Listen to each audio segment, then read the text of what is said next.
Halo teman-teman, kami mahasiswa dari Politeknik Negeri Ambon ingin menjelaskan sedikit tentang Kalis Petroleum. Dan di sini saya akan memperkenalkan kelompok kami. Saya Samson Marcel Alphonse dengan NIM 1322184041. Saya Tessa Salteru dengan NIM 1322184054. Saya Kinanti Putri Wakin dengan NIM 1322184055. Saya Tranjai Magiana Gaton Pesi dengan NIM 1322184047. Saya Fernando Tapari dengan NIM 1322184056. Di saat ini saya akan menjelaskan tentang sejarah lapangan Kalres Petroleum Seram Ltd. Lapangan Kalres Petroleum Seram Ltd merupakan lapangan tua yang sudah beroperasi sejak tahun 1939, sehingga banyak permasalahan yang terjadi, di mana masalah yang paling sering terjadi adalah masalah kepasiran. Terproduksinya pasir sangat tidak diinginkan selama kegiatan produksi hidrokarbon karena bisa menyebabkan banyak masalah baik di surface facility maupun downhole equipment. Produksi pasir biasanya dijumpai pada formasi yang berasal dari reservoir tersier yang lebih muda seperti pasir berumur Miocene dan Pliocene.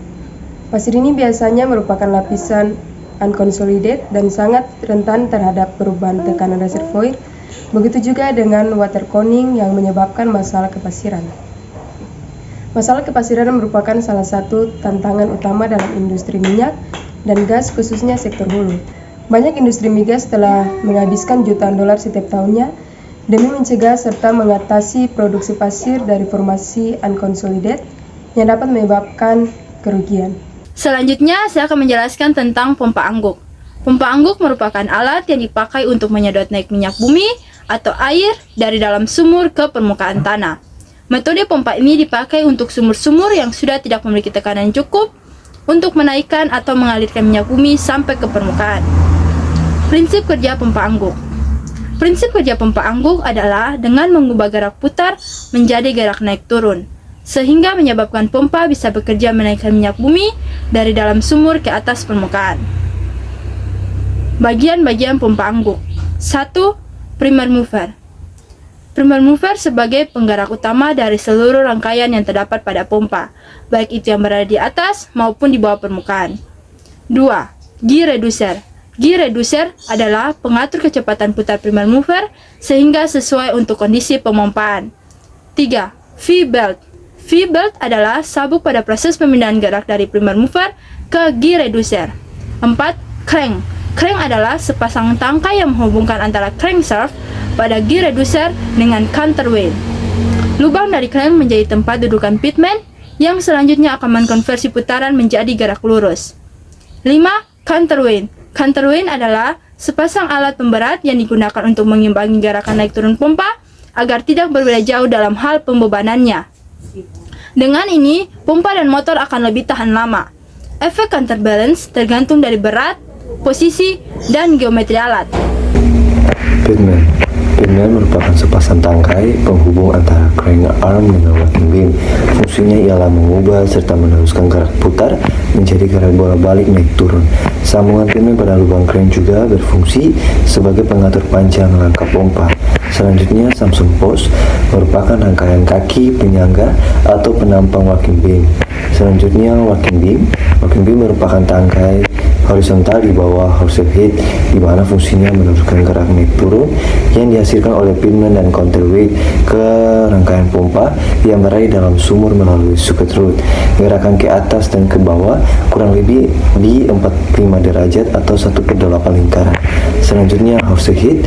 Horseshoe head berfungsi untuk menurunkan gerak dari working beam ke dalam sumur melalui Bradley, Paulsen brood, dan suket root.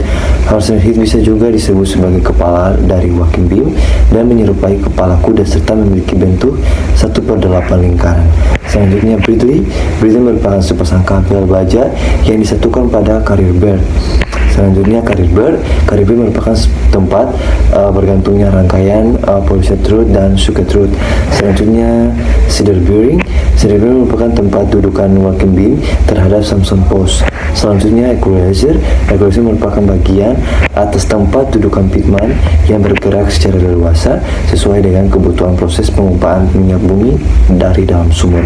Selanjutnya Wheel Head merupakan casing head dan tubing head yang dipasang pada sumur sebagai tempat kedudukan exhaust master. Selanjutnya Stuffing Box merupakan pengaman agar saat pollution root bergerak naik, minyak tidak ikut naik keluar atau menyembur sehingga aliran dapat diarahkan ke flow line melalui tip. Selanjutnya pollution root merupakan stand penghubung antara pumping unit di permukaan tanah dengan rangkaian pompa yang berada dalam sumur. Selanjutnya working barrel merupakan tabung silinder tempat naiknya flunger. Selanjutnya flunger merupakan piston panjang yang bergerak naik turun. Fungsinya adalah mengangkat minyak dari dasar sumur dan diarahkan ke lubang tumi hingga sampai ke permukaan.